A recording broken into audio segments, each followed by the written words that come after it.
It's time for the Providence Pulse on ESPN LA. Providence, caring with compassion in Southern California.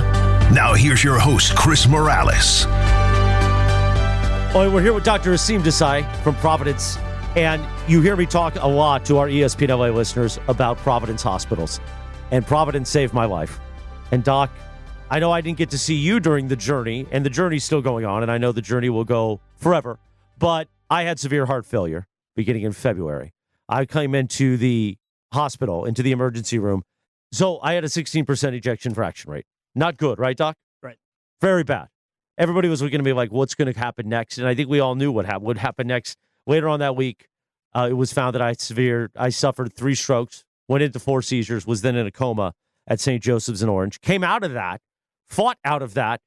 And I remember clearly the moment when I went into the emergency room. I didn't really know what that meant, 16%, and the amazing nurses and the emergency team would kind of look at me like, what exactly did you do to get into that situation? And I was heavier, much heavier, and the edema had gotten a hold of me, so I was 50 pounds on top of my already heavy weight. But it didn't really click with me. So when I told people I drink a lot of alcohol, and they were like, well, are you an alcoholic? And of course I said no, because I wasn't an alcoholic. I just drank every day to deal with anxiety, and I smoked 2 cigars a day. And as that became more aware of what I was doing and what I had done to my body, then it was about the recovery. And the next morning, one of the great cardiologists from St. Joe's and the Providence Hospital came in and said, I've looked at everything, and your heart is in good shape, most likely. I think it's the alcohol. And if you never drink again, and you never smoke a cigar again, and you listen to everything we say, and you take all your medicine, and you go to every doctor's appointment, you're going to be able to recover and be healthy. And here we are. 8 months later, my heart's back to normal. It's a 70% ejection fraction rate. I'm still on a lot of medicine, but slowly but surely we'll get off of that over the next few years. But I say this often on the radio. I wouldn't have made it if I wasn't at a Providence hospital. And I know you're not part of St. Joe's. You're at Mission Viejo, Providence, correct? Correct. So just hearing all that, Dr. Aseem Desai, who's with us, what does that sound like to you? Was it a miracle case? Because a lot of people call me a miracle. I don't know if that's quite true. Or is it just something normal that you see all the time? Chris, that is really an amazing story. And just looking at you across the way, I can see the emotion in your eyes and really what you went through. I can't even imagine, and what your family went through.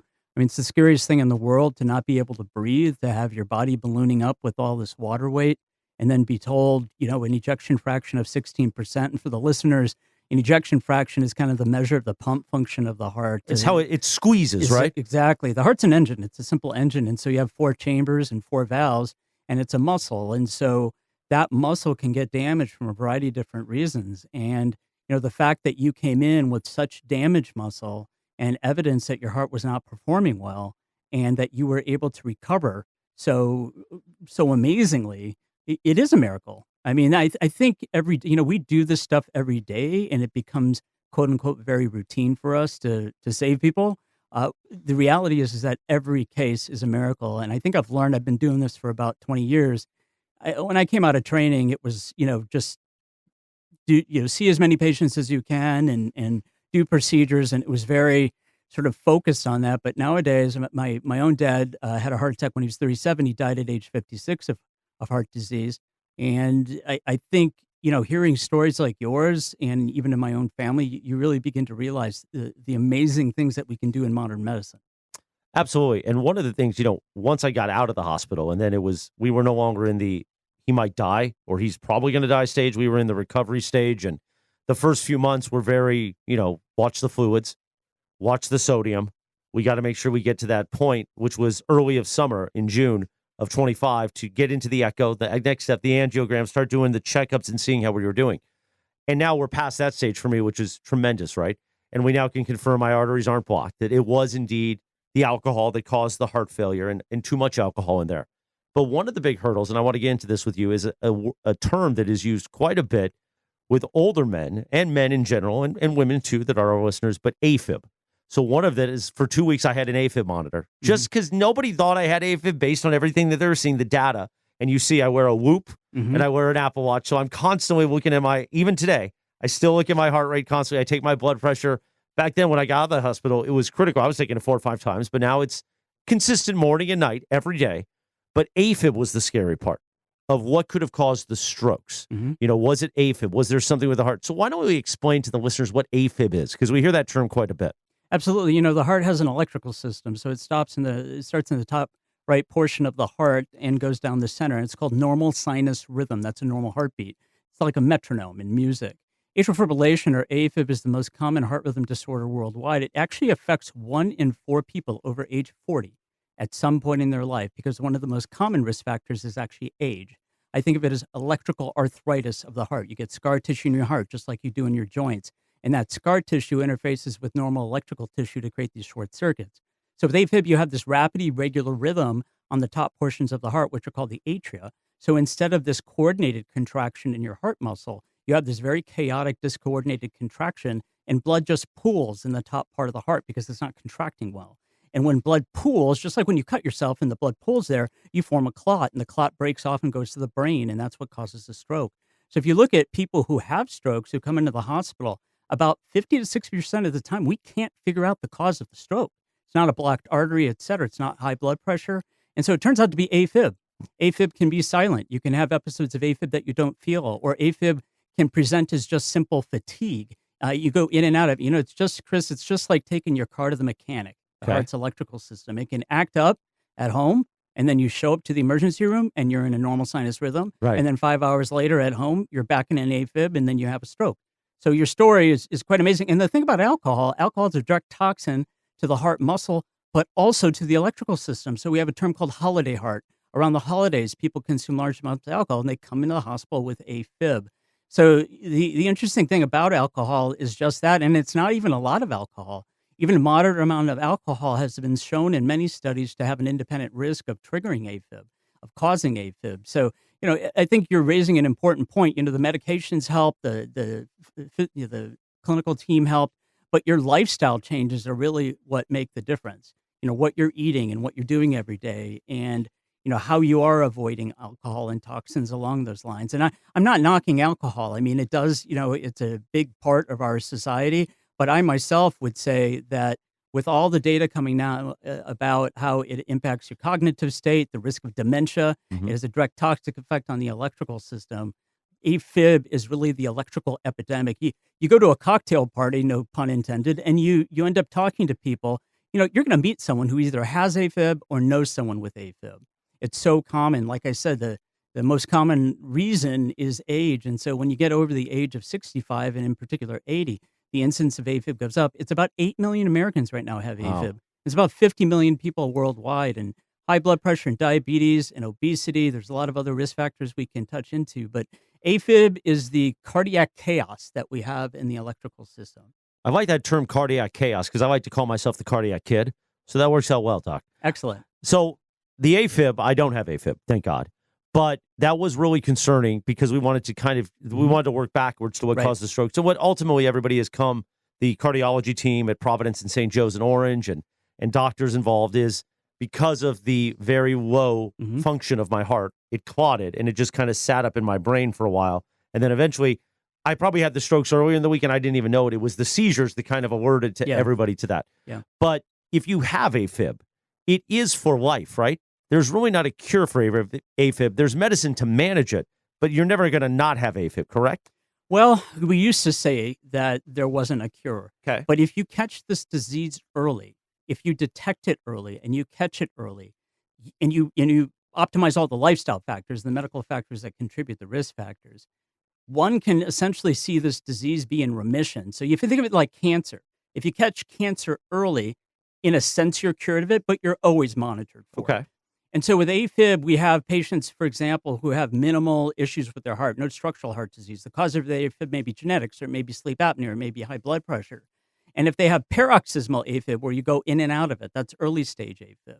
And you target that right away with lifestyle, with medicines, with procedures like catheter ablation that we do a lot at Providence Mission Hospitals and as well as St. Joe's. I know a lot of people over there.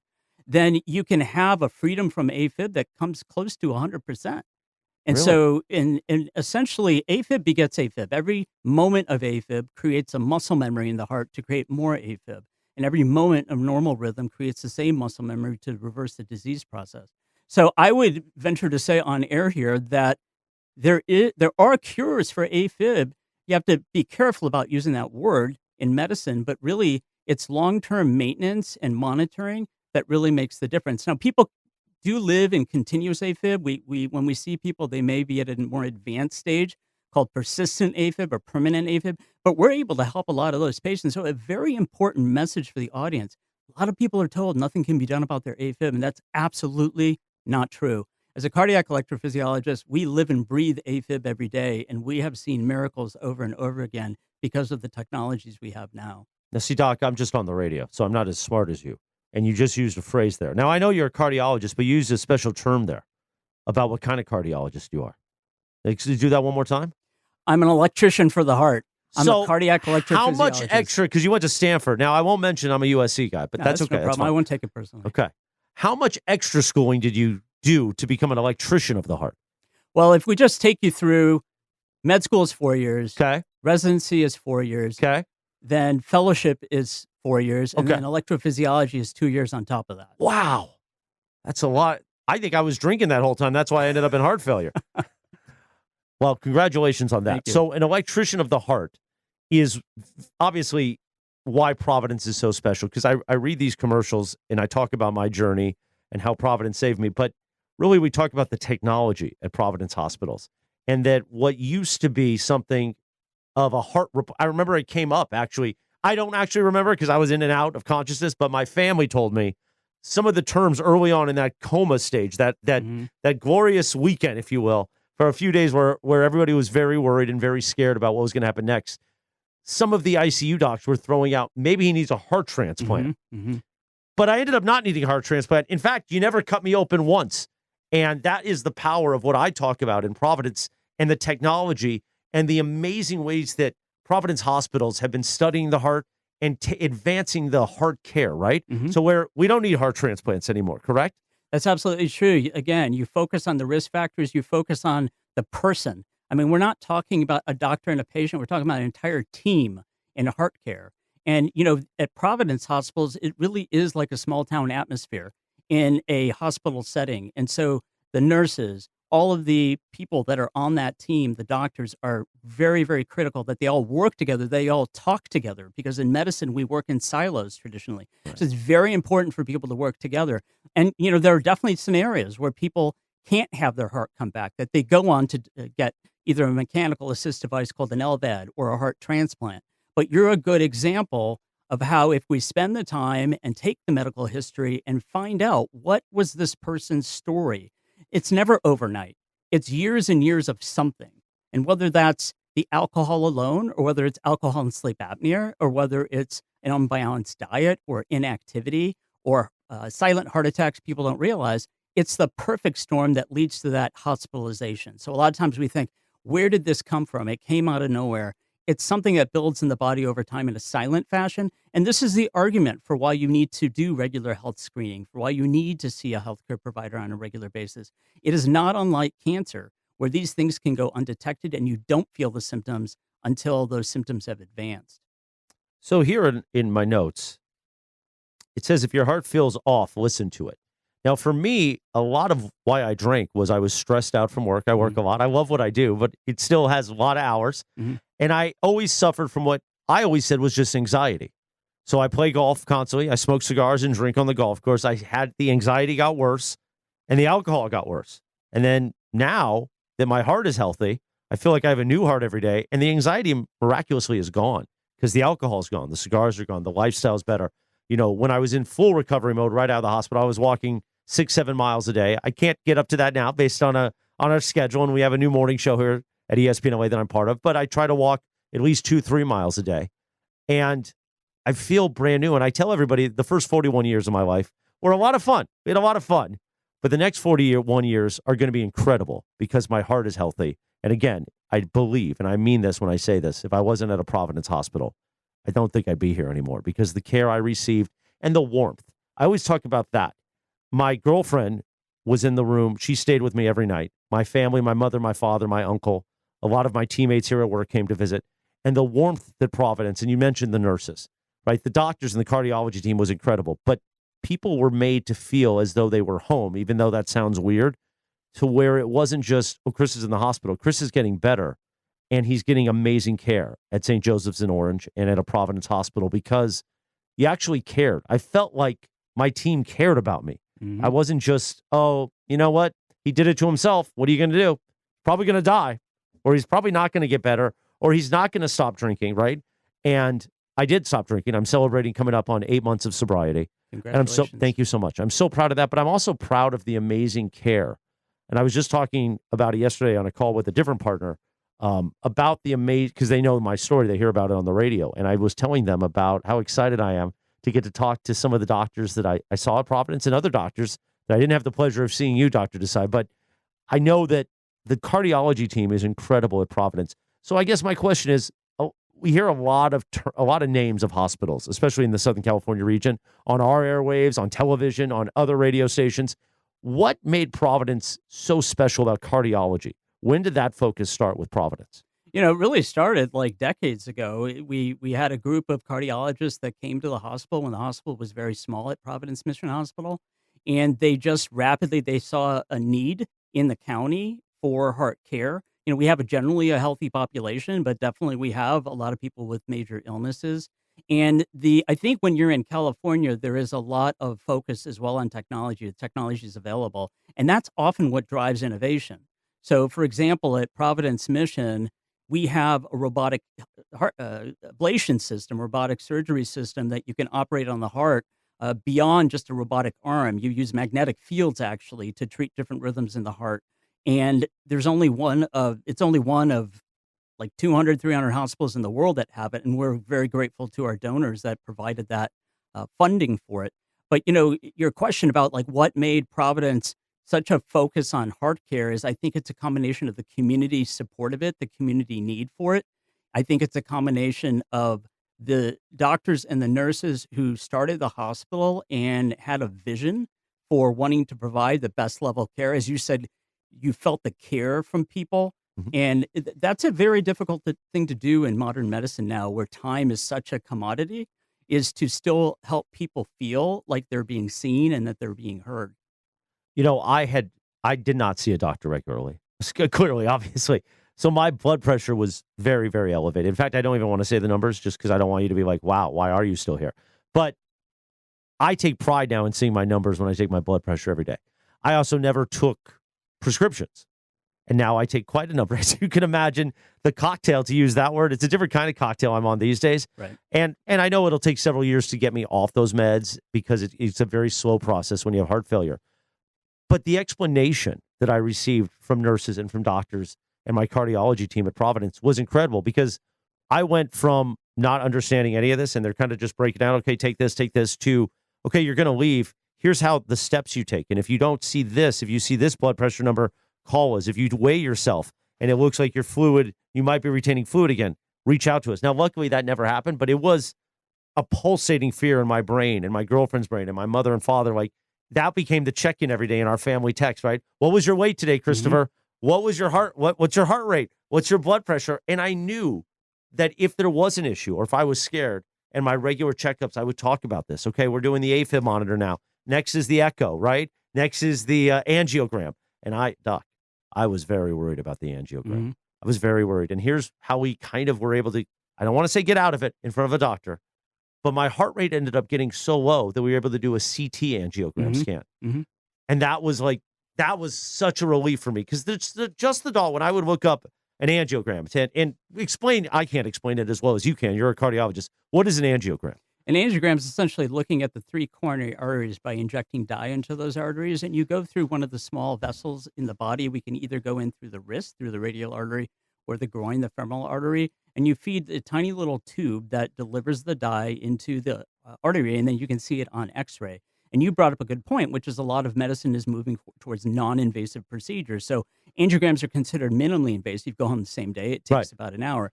A CT angio is where you do a CAT scan, an external CAT scan, but you inject dye and you can actually see the coronaries in 3D. And then if you see a blockage, in the case of an angiogram, you put in a stent. In many cases, you balloon it open. But I think, an example, it's such a good example of how we've come so far where now we do CTs and we do MRIs, where in the past we did much more invasive procedures. And so here's the thing. When I looked up an angiogram, because of course I went to Dr. Google, which by the way, I would recommend don't go into Dr. Google, but I did. And it showed a 0.00001% chance of stroke. And I went to my cardiology team at Providence. And I said, listen, I already survived 3 strokes and we made it out. I don't want anything. And they're like, Chris, don't worry about it. You drive behind a car, right? And I'm like, I know, but I would just rather. And then we saw the progress that the medicine, the care, the change in lifestyle had made to where my resting heart rate was phenomenal and still is, to where, hey, you know what? We can actually do a CT because the heart rate was cooperating, if you will. And that I was relieved by that because it just seemed like we're sticking a catheter into the artery. I mean, Doc, I went through a lot. Come on, man. I don't need that. I think, you raise an important point, which is, historically in medicine, we would rush into doing a lot of procedures, a lot of tests, put people on a lot of drugs. And in many cases, that's needed if it's life-threatening. But I think we're now learning that lifestyle plays just such an important role. And if you treat those factors, oftentimes the body wants to heal itself. So you're a good example. As soon as the heart function improved, the heart rate came down. Why? Because one of the main ways that the heart kind of keeps the body going is by increasing the heart rate. If the blood flow is not getting around because of weak pump, the main way that blood flow gets to the brain and other vital organs is by increasing the heart rate. So as your pump got better, as it got supported with the medicines, your heart rate naturally came down. And they put you on medications such as beta blockers, which lower the pulse rate, which then allow you to get something like a CT done because you need to have a slow enough heart rate to do. So I like to, really think of this when you're talking about your health and your heart care, you want to think about being informed, be prepared, and being in control. And a lot of people, when they hear about procedures, the first thing, that people do is they feel anxious, which is a normal human reaction. But I think it's important to put things in perspective, the risk of the procedure versus the risk of not doing it. And, what's the risk of getting into a car accident versus what's the risk of the procedure? And what do you want to do with that information from the procedure? Those are key parts. But, I want to circle back too to something that you had mentioned, which is the anxiety that you experienced. So what we know now, we have the autonomic nervous system, fight or flight response, Of course. and the rest and digest response, a sympathetic nervous system, parasympathetic. Well, it turns out that the heart, the brain, and the gut are all interconnected. They're 3 brains. They all have their own nervous system. So when people have heart issues, it directly affects the emotional centers of their brain and vice versa. When people feel anxious, it directly affects their heart. So there's actually a condition called broken heart syndrome, where you have the abrupt, like if you have someone who you just lost, someone just died in your family, it sends out this surge of stress hormones that actually damages the heart and mimics a heart attack. The difference is that oftentimes the heart muscle recovers when you manage the psychological and emotional stress. So, these things were considered sort of woo-woo in the past, but now it is very clear, bypass patients, for example, have a very high rate of depression. So if we don't treat the whole person, if we don't treat mental health, psychological health, emotional health, social health, and all of these different support systems, then the heart is not going to recover as well. So that feeling of anxiety that you get, like, for example, we see it a lot in arrhythmias. In abnormal heart rhythms, the heart rate goes fast, it goes irregular. That just jacks up your stress hormones and your heart rate. That causes you to feel anxious. You feel like you're having a panic attack. Right. We have people get misdiagnosed with panic attacks because by the time they get to the hospital, their rhythm has corrected. When in reality, when we cure them of the heart rhythm issue, then their actual anxiety goes away. So it's very similar to what you described. It's very real. Dr. Aseem Desai, Providence Mission Hospital. You're a heart rhythm specialist, and I want to ask you a few more things because as I have had the amazing opportunity to talk to so many people in our audience and our fans and our listeners, and I tell my story, and I think there's 2 parts to the story for me.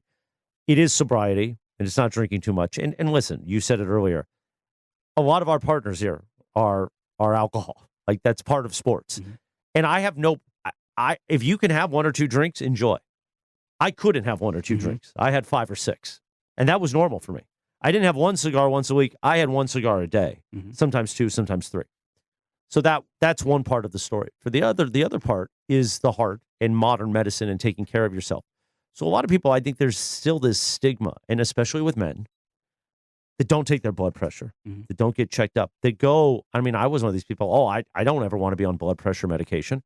I don't want to be on beta blockers. That's going to hurt me eventually. It's going to hurt me. But now I realize, well, when the doctor talks about starting to get me off that medication eventually or lower the doses, I'm like, can we just leave it forever? Because I like how I feel now. I feel amazing. But I guess the stigma of if I would have caught this 5 years ago, right? And if I would have changed my lifestyle 5 years ago, I probably would not have gone through this process, hopefully. But maybe for me, because I'm stubborn, I had to go through it to kind of the extreme to change my life.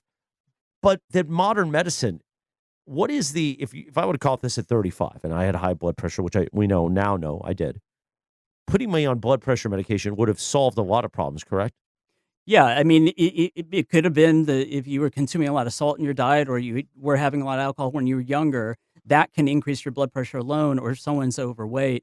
But the key is if you control the blood pressure, the earlier you control these risk factors, the less damage there is to the body. But you pointed out an important point, which is denial. So, when people have denial of their symptoms or they don't want to go to the doctor, what often underlies that is fear. And it's fear of losing control. It's fear of being put on a bunch of medicines they're going to have to stay on the rest of their life. And people need to remember they're in charge of their health. The doctors, the nurses, we're advisors, we are partners. But ultimately, the goal now in medicine is to lessen medication. It's to work on lifestyle. Food is medicine, for example. I've seen tons of people get off blood pressure medicines just by monitoring the salt in their diet every day and by losing weight. With all of the advancements we have in weight management now, we are seeing people get off diabetic medications. We're seeing people get off blood pressure medications. So it is really important, like you said, to be treating your health and taking good care of your health. But there is a stigma. There's a stigma. It's a self-stigma. A lot of people just feel self-conscious that if they go to, they're going to get judged, right? They're going to get judged. And the reality is that any of us could be in those shoes. Any of us. I mean, I think that's what makes Providence so unique, and you get that specialized care is people treat you like your family because, if I were on the table, right, if I were in the ICU like you, who would I want taking care of me, and how would I want that approach to be? And would I want those people judging me for lifestyle choices I made? No, I'd want them to help me get better. It's so important you said that. I never felt judged at all. Never once. Dr. Cobb, Katie Cornello, who were my main cardiology team at Providence, St. Joe's in Orange. I never felt judged. I felt, a few days into my stay, but this was before we realized the strokes and the seizures happened, and then I was in a coma, if you will. I was out of it for a few days, but we did a stress test and we did an initial CT, and I went to the basement. They put a blanket. It was freezing cold, and at that point, again, I'm so kind of now the meds are getting my system, diuretics are trying to get the fluid out, and I'm just kind of like, how did we get here? Right? That was kind of going through, and Katie Cornella came down to the basement and was, good morning, Chris. How are we doing today? And I guess I could say I was a little bit better than the day before, but the warmth that she had and her team and like, okay, we're going to do the stress test now and it's okay. But at first I couldn't be on the old side when we think stress test is you get on the treadmill. I couldn't do that. They didn't want me doing that based on where my heart was. So they injected me with something that mimicked that so they could get a reading. And again, it just feels like a little pressure on your chest, but you would be like, okay, we're through the first 20 seconds. The worst part's over. And the warmth. I remember being taken back up to my room and telling my girlfriend and my family that was waiting for me, like, wow, that didn't seem scary at all. And slowly but surely that stigma went away because the worst that could happen years prior when I said, oh, I'm not going to go to a doc. I don't want to hear about my blood pressure and this and that. Well, I heard the worst things already. I had heard that my heart was in severe failure and my life is going to be different and this is horrible, horrible. But I didn't have that feeling at Providence. I had a feeling that, you know what, we're actually going to get through this. And I felt like I had support. And still to this day, when I see my doctors, I feel like there's support there. And it does feel like family. And even though you and I haven't met, and I wasn't at Providence Mission Hospital, I was at a different hospital, I can feel that warmth here. So I appreciate that. So you mentioned weight management, Doc, and the big craze here. Whether it's celebrities taking them that maybe don't need them, or somebody who I have a dear friend who has lost 60 pounds and he was diabetic. And, part of my cocktail, my new cocktail of building back the heart was Jardiance, which is a diabetes medication, but it also is great for heart failure. And my A1C has plummeted. So I haven't had to do the GLP-1 yet. And I say yet only because maybe it is down the road the best thing. But GLP-1s and Ozempic was the first one, I believe. And now there's a lot of others out there, and there's a lot of different medications that are still in that GLP-1 family. But as a cardiologist, what is your initial reaction on GLP-1s? I think it's part of a toolbox. I think that's how we have to think about this. The goal of medications like GLP-1s is to give people a kickstart because sometimes being overweight can be quite overwhelming. You don't even know where to start. Or I have so many patients, they limit their oral intake of food. I mean, they go on such low calorie diets and they're still overweight and they're exercising. So in many cases, people have a metabolic reason that they still remain overweight. So the GLP-1 gives them that hope, gives them that inspiration that if you lose that first 10 pounds, you start to mentally feel better. And when you start to mentally feel better, you make better choices in what you eat and you exercise and you feel better overall. The goal is eventually, in some cases, and hopefully many cases, to not take the medicine long term. So I see it as part of a tool in a toolbox. I think you raised a good point, which is you want to have the judicious use of these medications. You don't want them to be just sort of, taken and given out in cases where it's not appropriate, where it's not medically indicated. But, whenever there's a craze of medication, and I even think back to the days of Prozac, when Prozac Right. first came out and it was a happy pill. I mean, that was the idea behind it, that you have to just be thinking about who's an appropriate candidate for the medication, what's the real data out there, and also not necessarily believe everything you read, you hear, whether it's on social media, whether it's on Google, whether it's on ChatGPT. There's value in some of that information, but those are the reasons also to have those open conversations with your healthcare team. The reality is that I've seen miracles happen with the GLP agents. I had a case of a patient who I was going to do a heart procedure on. I was going to do an atrial fibrillation ablation, cauterize the circuits, eliminate the arrhythmia. One of the main reasons he developed AFib was obesity, and the obesity was triggering sleep apnea, so he'd stop breathing at night. But once he worked on his weight, because there's been studies out of Australia showing if you work on the risk factors for heart disease, especially weight, that you'll have a better outcome from heart procedures.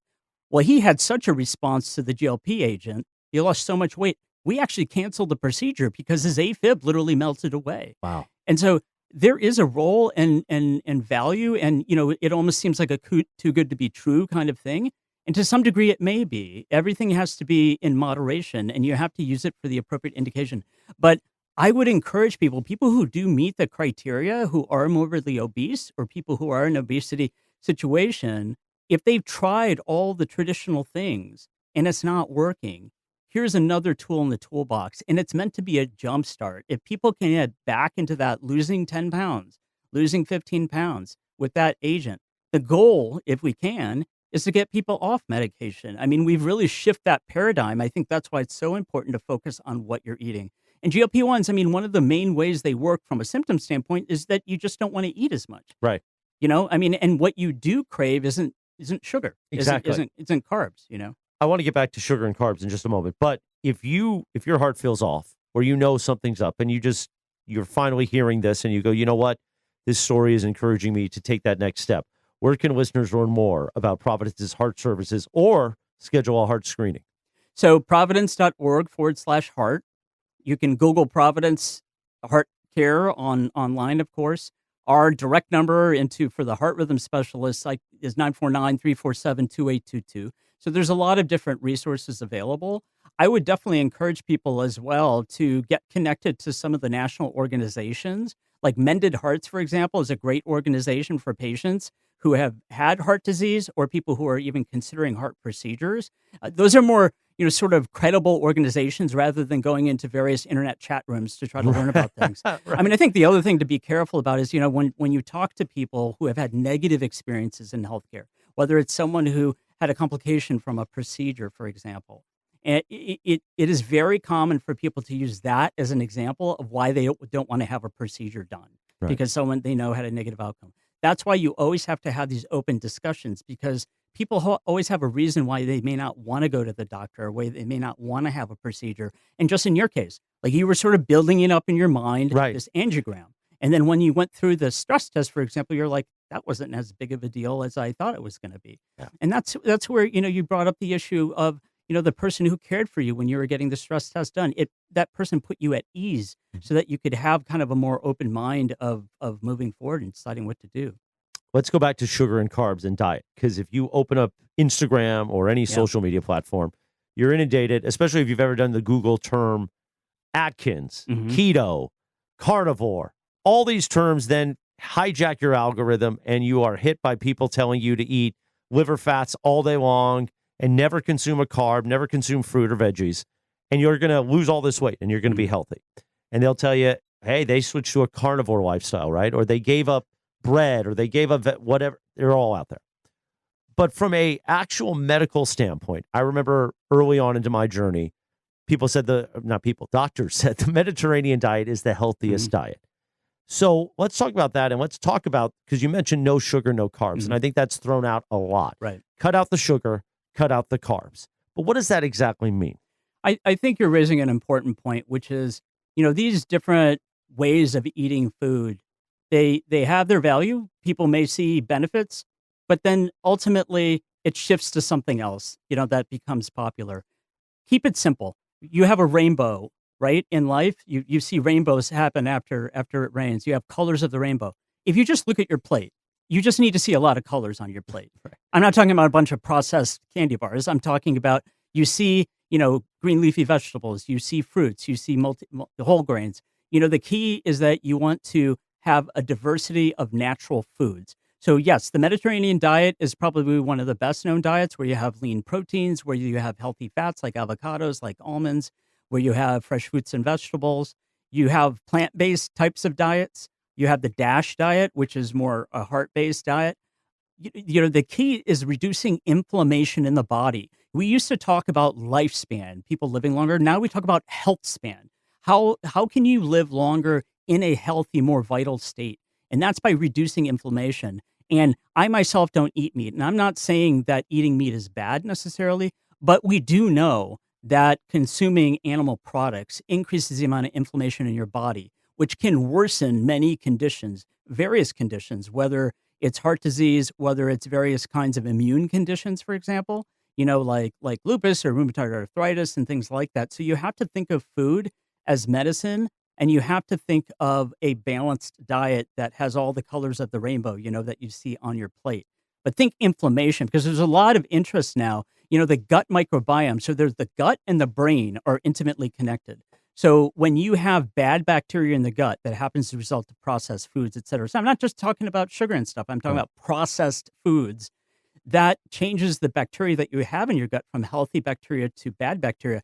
Those bad bacteria create byproducts that directly affect your ability to think, that directly affect your risk of dementia, that directly affect your mood regulation. And so there is a real connection between, what you eat and how you think and how you live. So, there's some truth to Snickers bar commercials, where the person doesn't eat and they turn into Gary Coleman from Different Strokes, and then they eat a Snickers bar and their blood sugar comes back and they feel normal again. Those are quick fixes. Those are dopamine hits where you transiently may feel better. But what makes the long-term difference in your health span is eating a balanced diet. Mediterranean's a great option, but plant-based, think anti-inflammatory. People just Google anti-inflammatory diet. That's what really comes up, is usually the Mediterranean. You think of the blue zones on the planet where people live above 100. The one of the things that is in common is eating natural foods that occur that you're not processing. That's a big part of it. Also, regular physical activity, connecting with people socially, having some kind of meaning in your life. It doesn't have to be spiritual necessarily. These are the pillars of health that we talk about, whether it's exercise, movement, whether it's what you're eating, your nutrition. Sleep is really, really critical. Sleep is huge. When you talk about recovering from a heart issue like heart failure, you need restorative sleep for your brain, for your heart, for your whole body to reduce the inflammation. Most of the repair of our bodies, of our minds, occur while we're sleeping.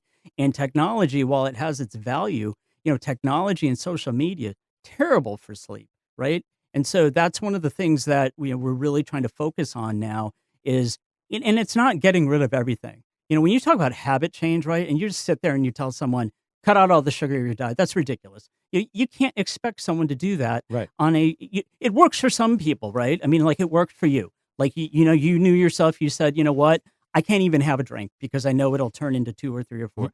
But the reality is that you need to make micro habit changes. So you say, you know what, I'm going to walk 1,000 more steps this week than I did last week. Or you know what, okay, I'm going to consume whatever I consume normally during the day, but I'm not going to have that ice cream at night, whatever it is. but you need to feel like you're having these small little wins, and that's the way you make sustainable change. So the same comes for food, right? So say, for example, you're eating a lot of fast food. Well, maybe one day out of the week you skip the fast food, try to make something at home.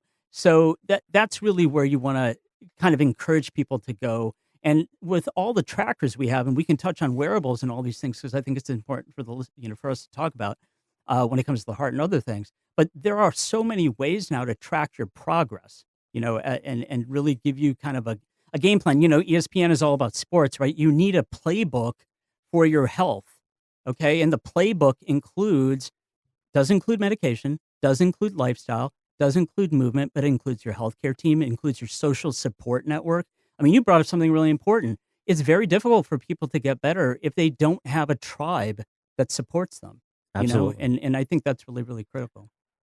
This connects to wearables, but you mentioned sleep. And one of the big issues when I was going through heart failure before I was in the emergency room and we knew what it was, I just thought it was anxiety, of course. That was always my out, anxiety, anxiety, anxiety, was I couldn't sleep.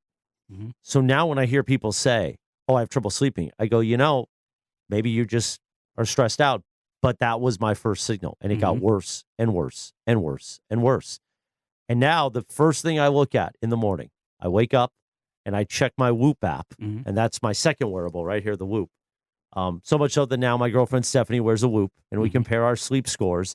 And, I'm not always in the green, but it's always good when I am in the green. Right. And there's a lot of factors now we know. Well, maybe I was dehydrated Right. last night, Right. or maybe, I had some extra salt than I usually do, or, I had a work lunch, so I ate something I didn't, or I didn't do as many steps yesterday. Whatever those factors that now I can connect Mhm. and sort of look historically of, okay. And, there's a lot less red days than there were pre all of Mhm. this, right? There's once in a while, there's a red marker talk about my sleep score.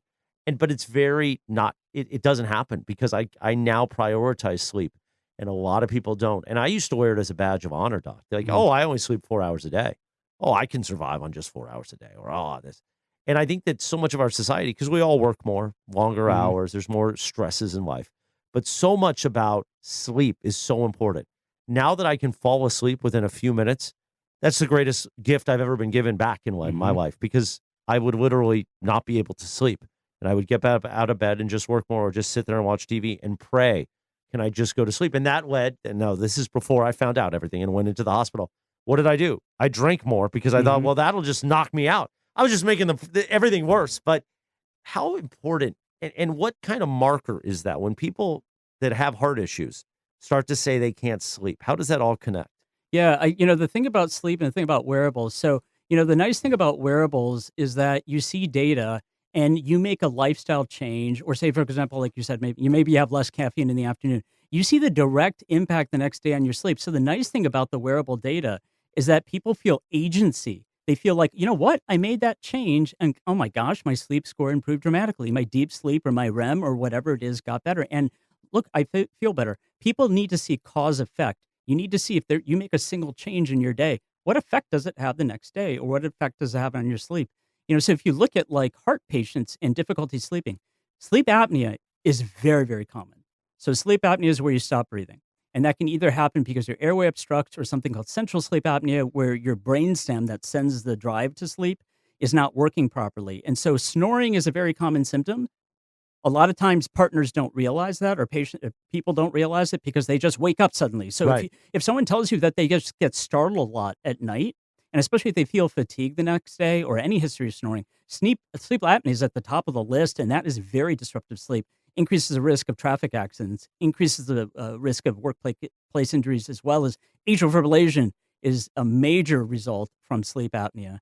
But then if you look at heart patients in general, people who have congestive heart failure, if they're filling up with fluid, then the symptom often at night is that they need to sleep on more pillows in order to be able to not have that fluid fill up in their lungs. So we call it orthopnea. If people have to add 2 or 3 pillows to help them sleep Right. more upright, it's a very common symptom. So I think the thing with wearables, and if you take something like sleep, for example, like I have an Aura ring because I'm a watch guy.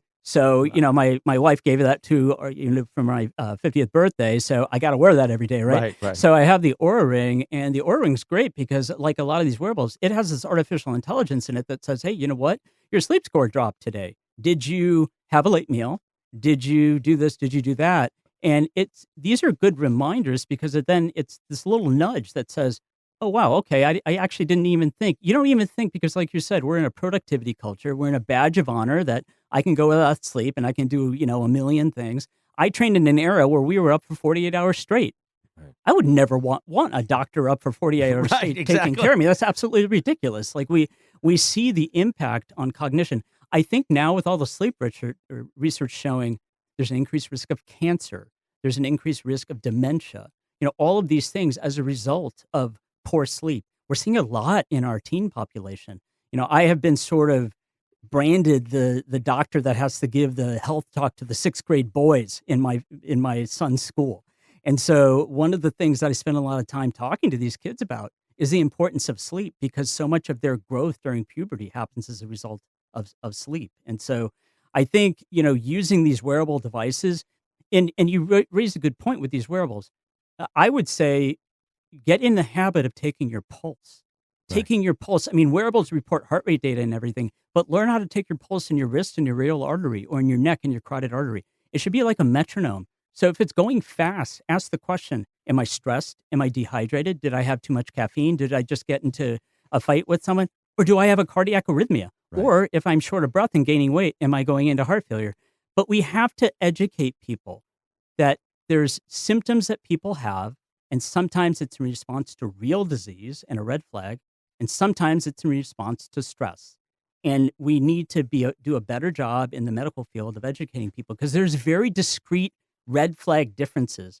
For example, if your heart rate suddenly shoots up at rest from like 60 or 80 to 180 and you pass out, that's a cardiac arrhythmia until proven otherwise. But if you're looking at your Apple Watch and you're on back-to-back Zoom calls all day and you're consuming caffeine all day and your normal resting heart rate's 60 and you're looking at night, it's like 90, and you're feeling palpitations, you're feeling racing heartbeat. People describe a symptom called palpitations. That's because of what happened during the day. Right. So there's very discrete red flags. So red flags in cardiology, for example, if someone faints with no warning, that is an abnormal rhythm until proven otherwise. If someone has chest pain with physical exertion that goes away at rest, that's called angina. That can be a sign of a coronary blockage. And so you have to look at, does someone have the presence or absence of structural heart disease? So doing something like an echocardiogram, as we started this discussion today, you talked about your ejection fraction. Doing an echocardiogram is the general mechanic check for the heart. You see the pump function, you see the valves, and that will tell you in many cases if someone has a normal heart or an abnormal heart, so that when you have symptoms of anything, you can learn to interpret them. You can learn to see, is the symptom that I am having, is it a red flag or is it not? Because once you learn the red flags, then you may be more likely to then, hopefully seek medical care. Right. Or people often get anxious as a result of looking at their wearable, okay? And it drives their heart rate up even more because we know when you get anxious, your stress hormones go up, your adrenaline goes up. That actually has a direct impact on your electrical system of your heart. So the irony is that if your heart rate's elevated and you're looking at your wearable and it's elevated because you're stressed or you haven't slept or whatever. Alcohol, by the way, increases the heart rate, not decreases the heart rate. Right. People don't realize it revs up the cardiovascular system. That when you look at your heart rate and then you start getting more stressed about it, it'll drive your heart rate higher. So one of the best things you can do when you see an elevated pulse rate, regardless of the cause, is breathe. Take a deep breath in through your nose and exhale that's longer through your mouth. Deep breath in for 4 seconds.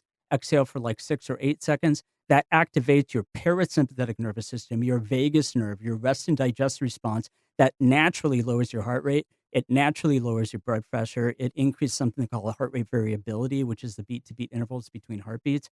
These are things that are popularly thrown around now, especially in the wearable market, and in sports literature. That HRV, I'm looking at that HRV every morning. And guess what? Your athletes are too, because that's a big thing they look at in athletes. When athletes are tracking their HRV and the trainers are, they look at the HRV first thing in the morning.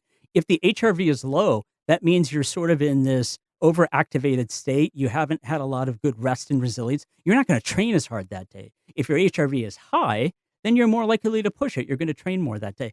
You don't have to be an athlete to think about that training idea. Right. That's how you live life too. So, the wearables are very helpful in that regard too. I'll leave it at this. So I snored horribly before all this. And then when I was in we'll call it a soft coma in the ICU, my family said they wish they would have taken pictures of me because I looked so peaceful finally sleeping. We know why. But now I don't snore at all. My partner says I don't snore at all. Nobody hears me snoring. I sleep amazing. So I was lucky that I didn't have sleep apnea. We went through those tests. But the sleep is so wonderful now. And to wake up and see I'm in the green from my whoop, or my HRV is, high. When I am doing something that brings me a lot of relaxation, I look at my heart rate and it's 50, 49, 51. And then, during the normal course of the day and caffeine and doing the radio show and stuff, it's in the 60s, maybe the 70s, but I don't see 80s, 90s unless there's activity. Right. I'm so blessed, and I'm so thankful to Providence, and I'm so thankful for this second chance at life. So, Dr. Aseem Desai, thank you so much for spending time with us, and thank you for sharing the wisdom, and hopefully we can help save somebody's life out there, and hopefully they come to Providence and get checked up, because that's so important. Thanks so much, Chris. Thank you. This has been the Providence Pulse on ESPN LA. Providence, caring with compassion in Southern California.